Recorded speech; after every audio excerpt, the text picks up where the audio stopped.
Quarta parte do capítulo 17, Sede Perfeitos. Entendamos a palavra de Jesus e o significado de parábola.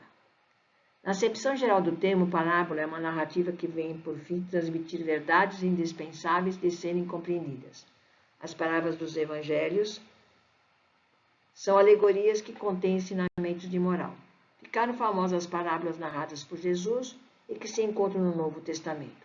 Jesus empregou-as magistralmente como meio didático de aprendizagem dos conceitos de sua doutrina. A pequena história servia para que o povo conhecesse os ensinamentos de Jesus de uma forma fácil e que esses ensinamentos doutrinários não se desfizessem em suas memórias. Foi desta maneira, através da memória, que os discípulos puderam recompor mais tarde os ensinamentos que Jesus transmitiu ao povo inculto. Para facilitar mais a compreensão das coisas espirituais, Jesus servia-se de comparações com o que ocorre na vida comum e dos interesses rotineiros do homem. Por isso, utilizava motivos naturais da vida, como a pesca, a colheita, a semeadura, as festas de casamento, o uso das moedas, etc. Jesus passou a usá-las a partir de determinado momento, quando começaram a se formar multidões para ouvi-lo, pois era impraticável, nesses contatos, sustentar diálogos, responder perguntas, oferecer explicações detalhadas. Quando os discípulos perguntaram a Jesus por que ele falava por parábolas, ele respondeu: porque a vós outros é dado conhecer os mistérios do reino dos céus, mas àquele que não lhes é isso concedido. Pois aos que têm se lhe dará e terá em abundância, mas ao que não tem, até o que tem lhe será tirado. Por isso lhes fala por parábolas, porque vendo não veem e ouvindo não ouvem nem entendem, de sorte que neles se cumpre a profecia de Isaías. Ouvis com os ouvidos e de nenhum modo entendereis. Vereis com os olhos e de nenhum modo percebereis. Porque o coração deste povo está endurecido, de mau grado, ouviram com os seus ouvidos e fecharam os seus olhos. Para não suceder que venham com os seus olhos, ouço com os ouvidos, entendo com o coração, se converto e sejam por mim curados. Pelo trecho se observa claramente que os fariseus e a maioria dos judeus, em ouvindo a exposição da palavra, só viam a figura alegórica que lhes era mostrada, e nada mais. Com seus discípulos não acontecia a mesma coisa. Eles viam e ouviam o sentido espiritual que permanece para sempre. Não se prendiam à figura ou à palavra sonora que desaparece. De modo que os fariseus ouviam, mas não escutavam, viam, mas não enxergavam, porque uma coisa é ver e ouvir com os olhos e ouvidos do corpo, e outra coisa é ver e ouvir com os olhos e ouvidos do espírito. Parábola do semeador. Neste mesmo dia, Jesus, ao sair de casa, sentou-se à beira do mar, reuniu-se ao seu redor uma grande multidão de pessoas. Foi por isso que subiu numa barca e todo o povo ficou em pé na margem. E ele lhes disse, então, muitas coisas em parábolas. Saiu aquele que semeia a semear. E enquanto semeava, caiu ao longo do caminho um pouco de semente, e os pássaros do céu vieram e comeram-na. Em outra quantidade caiu nas pedras, onde não havia muita terra.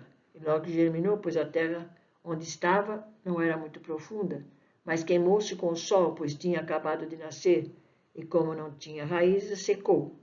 Outra, igualmente, caiu nos espinhos, e os espinhos cresceram e afogaram-na. Uma outra, enfim, caiu em terra boa, que dava frutos, havendo grãos que rendiam 100 por um, outros 60 e outros 30. Que ouçam aqueles que têm ouvido de ouvir. Mateus capítulo 13, versículo de 1 a 9. Escutai, pois, vós outros a palavra do semeador. Todo aquele que ouve a palavra do reino e não presta a menor atenção, surge o espírito mau e arrebata o que se havia semeado em seu coração. Este é aquele que recebeu a semente ao longo da estrada. Aquele que recebeu a semente junto às pedras é o que ouve a palavra e que a recebe na mesma hora com alegria, mas não tem raízes em si, e isso dura pouco tempo. E quando lhe sobrevêm tribulações e perseguições por causa da palavra, logo se escandaliza. Aquele que recebeu a semente entre os espinhos é o que ouve a palavra, mas em seguida as solicitudes deste século e a ilusão das riquezas sufocam nele essa palavra e a tornam infrutífera. Mas aquele que recebeu a semente em boa terra é aquele que ouve a palavra, que lhe dá atenção, e ela frutifica, e rende 100, ou 60, ou 30 por um. Mateus capítulo 13, 18 a 23. Solo à margem, os que não assimilam a mensagem cristã. Por quê? Falta de cultura, dificuldade de raciocínio, negativo. Ela é de clareza cristalina e pode ser sintetizada em poucas palavras. Parábola do semeador. A parábola do semeador é a parábola das parábolas. Resume os elementos predominantes em todas as almas, ao mesmo tempo que nos ensina a distingui-las pela boa ou má vontade com que recebe as novas espirituais. Jesus já pressentia os problemas que o planeta teria quando das semeaduras que seriam levadas a efeito no decurso dos séculos. Ponderava então o divino semeador que nem todas as sementes germinariam de pronto, por falta de ambiente adequado. A doutrina espírita é o cristianismo redivivo. Ela nos liberta do fanatismo, dos dogmas, dos ritos, das encenações, das perseguições, dos vícios. É a liberação pela palavra de Deus, ocasionando a transformação moral de seus seguidores. Mas os homens estão em diferentes estágios de evolução espiritual. A palavra do reino está contida no Evangelho, e é a semeadura feita pelo pregador protestante, o sacerdote católico, o expositor espírita, com mensagens inspiradas nos princípios que professam, mas identificadas todas no apelo à vivência cristã. Quando alguém ouve a palavra do reino e não a entende, vem o maligno e arrebata o que foi semeado no seu coração. Este é o que foi semeado à beira do caminho. Os que estão à beira do caminho são aqueles que ouvem as explicações sobre os evangelhos e não os seguem. Seus corações não sentem os ensinamentos. São terrenos ainda não preparados para a semeadura. No simbolismo da parábola, é a parte comida pelas aves, que seriam os espíritos das trevas que interferem em suas decisões. De que maneira os espíritos maldosos os afastam, substituindo as palavras de salvação por sugestões de prazer, de satisfação de vícios, por fantasias sexuais, por ilusões de riqueza, poder. Viver com simplicidade, amando a Deus na pessoa do semelhante, conscientes de que as bênçãos que lhes estendemos resultarão invariavelmente em nosso próprio benefício. Muito fácil. O problema é que as pessoas não estão interessadas em assumir compromissos, mudar atitudes, simplificar a existência. As pessoas esperam Jesus que cura, Jesus que resolve, Jesus que consola, Jesus que favorece. Raros têm ouvidos para o Jesus que nos convoca à mudança de rumo, buscando a própria renovação. Se não nos sensibilizarmos, se não nos dispomos a seguir sua orientação, é como se as sementes caíssem à margem do coração. São facilmente consumidas pelo maligno as más tendências que existem em nós. O que foi semeado nos lugares pedregosos é quem ouve a palavra e logo a recebe com alegria, mas não tem raiz, crê apenas por algum tempo e, sobrevindo à tribulação ou perseguição por causa da palavra, logo desanima. Solo pedregoso. Os que se entusiasmam com as promessas do Evangelho formulam ardentes votos de uma vida pautada nas virtudes cristãs. Contudo, frágil é a sua crença, precariamente fixada em raízes de superficialidade. Enxergam na mera adesão o toque mágico capaz de transportá-los para o céu de imerecida beatitude, sem maiores esforços. Suas boas disposições duram pouco. Tão logo enfrentam testemunhos envolvendo os problemas da terra, desanimam. Os que recebem a semente do solo de pedra são os adeptos da primeira ordem. Aceitam a doutrina, mas logo se cansam dos trabalhos espirituais. Aceitam o evangelho, mas o abandonam tão logo precisem fazer esforço para vivenciá-lo.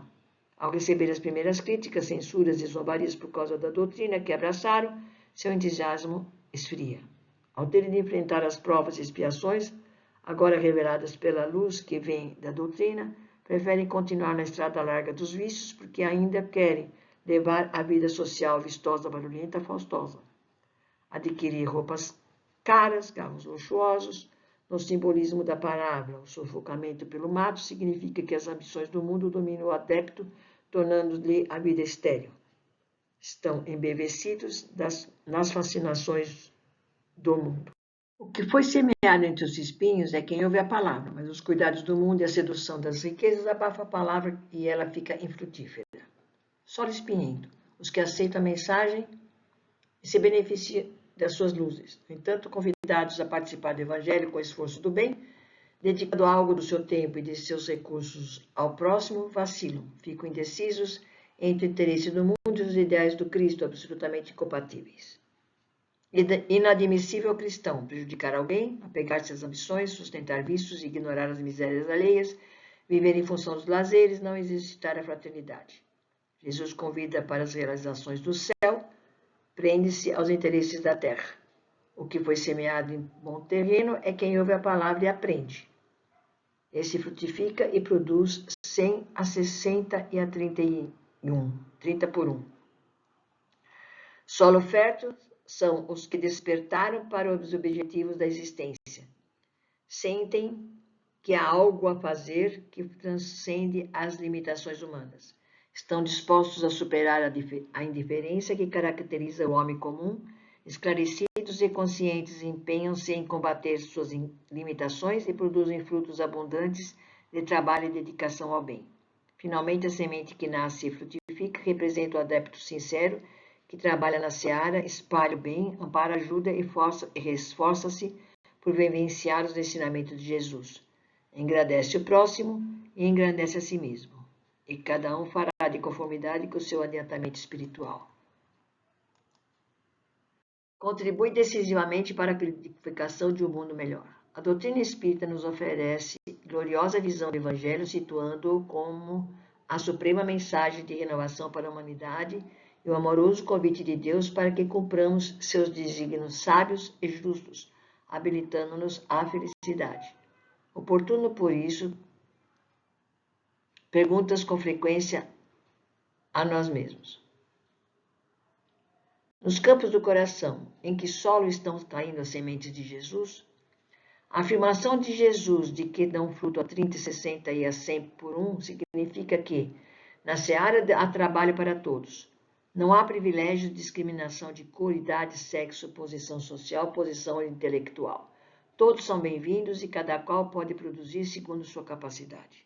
É lastimável se notar que a generosa semeadura iniciada por ocasião do desempenho do Messiado sublime de Jesus e sugerida através de 20 séculos pelos Espíritos generosos do Senhor, até hoje não encontramos guarida nos corações humanos, apesar do Mestre ter afirmado que a semente é a palavra de Deus. Os evangelhos estão aí, qual imenso e inacabável celeiro, repleto de generosas sementes que são cotidianamente lançados aos quatro ventos pelos ceareiros que o Mestre tem feito nascer entre nós, sem que a esperada retribuição seja processada, senão em escala muito pequena. Em particular, a parábola mostra com clareza o que vem acontecendo com os que entram em contato com o Espiritismo. A semente é a palavra de Deus, a lei do amor, que abrange a religião, a ciência, a filosofia e a moral, inclusive os profetas, que se resume no ditame cristão: adora a Deus e faz bem até aos teus próprios inimigos.